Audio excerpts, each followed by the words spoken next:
The Minnesota Twins have 10 arbitration-eligible players heading into the 2026 offseason.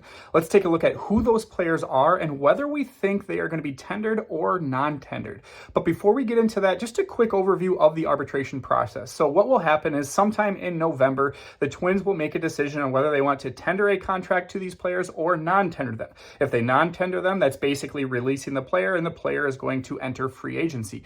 If they tender them, that doesn't mean they are signed right then and there. That basically just begins the negotiation process between the team and the player. They go back and forth. If they can agree to a deal, they avoid arbitration. If they cannot agree to a deal, then they enter the arbitration process, where basically a third party middleman kind of goes back and forth between the two and decides on the figure between the club's offer and the player's offer. So that's kind of a high level overview of that arbitration process. Generally speaking, the further along you are in arbitration, the more expensive you're going to be. Obviously, that also your production plays into that too. So there's a lot of factors here on just exactly the dollar figures that are being exchanged. But with that said, let's get into the players that are ARB eligible in 2026.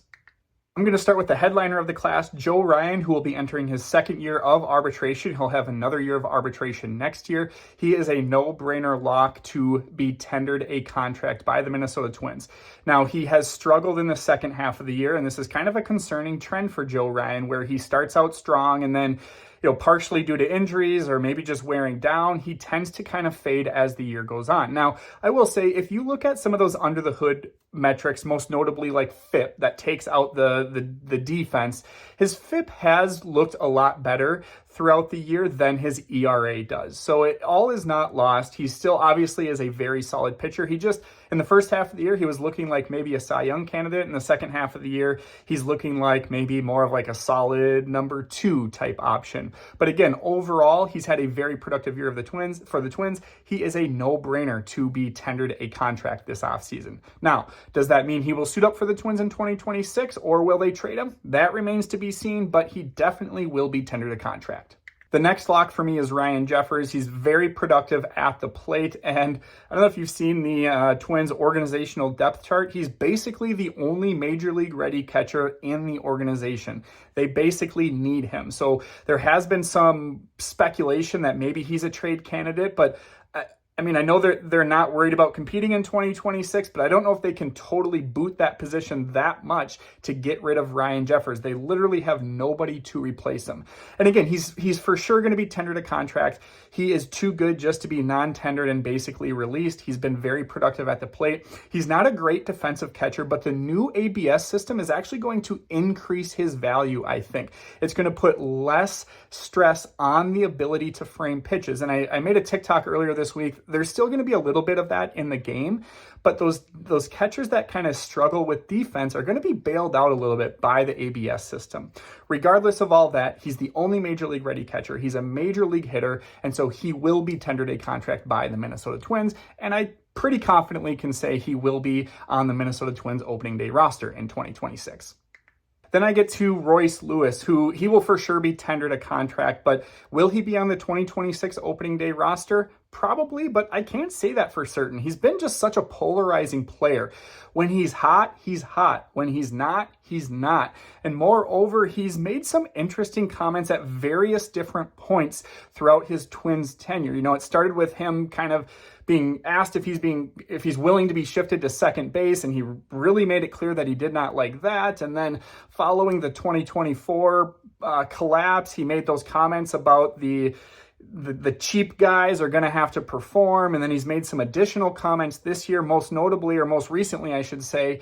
He specifically just took in his last at-bat in Target Field, his last game for the 2025 season, and kind of made an ominous comment that you never know when your time with the Twins is going to be done. And you can't blame him for that, given what happened at the 2025 trade deadline. But it leaves a lot of uncertainty and just his mindset. But again, he's too talented of a player. He's been too productive. While it might seem that it's been underwhelming, maybe a little disappointing, he's been productive at the plate. He's going to be tendered a contract. Will he be on the 2026 opening day roster? Probably, but maybe not. Then we look at Bailey Ober, another lock to be tendered, even though he's coming off an extremely disappointing season. He has proven throughout his career that he can be a low-end number 2, high-end number 3. I mean, at the beginning of the year, we were thinking we had the top 3 starting rotation in all of baseball. And, you know, he had some mechanical issues, possibly due to an injury that was impacting his velocity, which he's already not a power pitcher. And so that just made things even worse. And again, he really struggled. All of that said, he's a productive starting pitcher. He's going to be tendered a contract. Will he be on the 2026 opening day roster? I think he will be. Now is not the time to trade him. He would be a buy low candidate for the Twins, and that's just not a good idea with where they're at right now. So maybe at the next deadline or something along those lines. But at the end of the day, he's going to be tendered a contract by the Minnesota Twins this offseason. My next lock is Cole Sands. First of all, the Twins need bodies in the bullpen, but secondly, he's just too good, again, to be non-tendered and basically released. So he will be tendered a contract. I think he'll be sticking with the club for a while. He's going to be pretty cheap. And at this point, he is probably their best reliever in the bullpen. And so you're looking at a high leverage option. Not that that's going to matter too much in 2026, but that's just another option for them to possibly flip in the coming years. But again, either way, he's going to be tendered a contract. He's going to be a part of the 2026 opening day roster, and he's going to be one of the best, if not the best relievers the Twins have next season. And my last lock, the Twins' newest cult hero, Cody Clemens. Now, he has been very up and down this year, but when he's been up, he's been very up. You know, those 3 home runs against the Yankees were awesome. He's just generally been a very productive player. Ultimately, it's been league average production according to his WRC+, but regardless, that is a player that you are going to tender a contract to. Again, he's going to be cheap, and we know that the Twins love that. And he has that versatility that the Twins seem to love. He's basically going to be the next Willie Castro, maybe with less of a bat, but more of a glove. Cody Clemens will be tendered a contract, and he will be on the 2026 opening day roster. Now we get to my bubble guys, and these 2 names are going to be in the bubble. That's Anthony Misevich and Michael Tonkin. And they are in the bubble for me, likely to be tendered a contract just because the Twins need bodies, and they've been productive enough to garner a role in the 2026 bullpen. They're not sexy names by any means. These are guys that are probably just going to be middle to low end leverage relievers. But again, they're productive enough to be tendered a contract. And with the fire sale that happened at the Twins deadline, again, the Twins need bodies in the bullpen. So Anthony Misevich and Michael Tonkin are both locks to be tendered a contract and, in my opinion, to be on the 2026 opening day roster.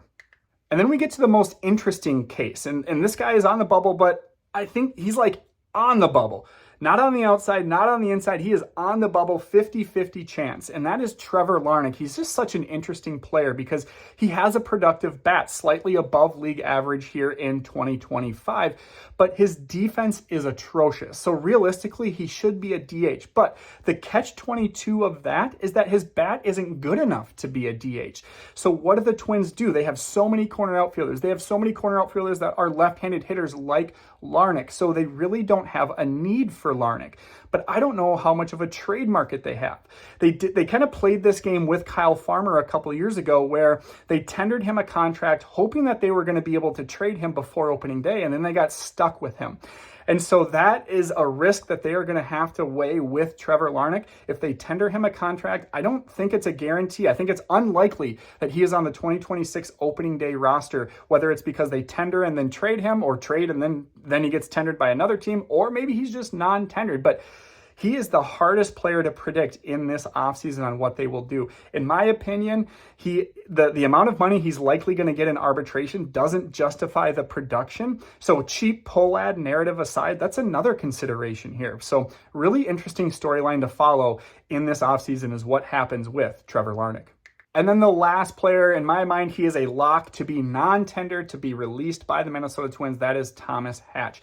Yes, they need bodies in the bullpen, but his productivity doesn't show that that's something that he can be relied upon for 2026. So I think he will be non-tendered and released by the Minnesota Twins.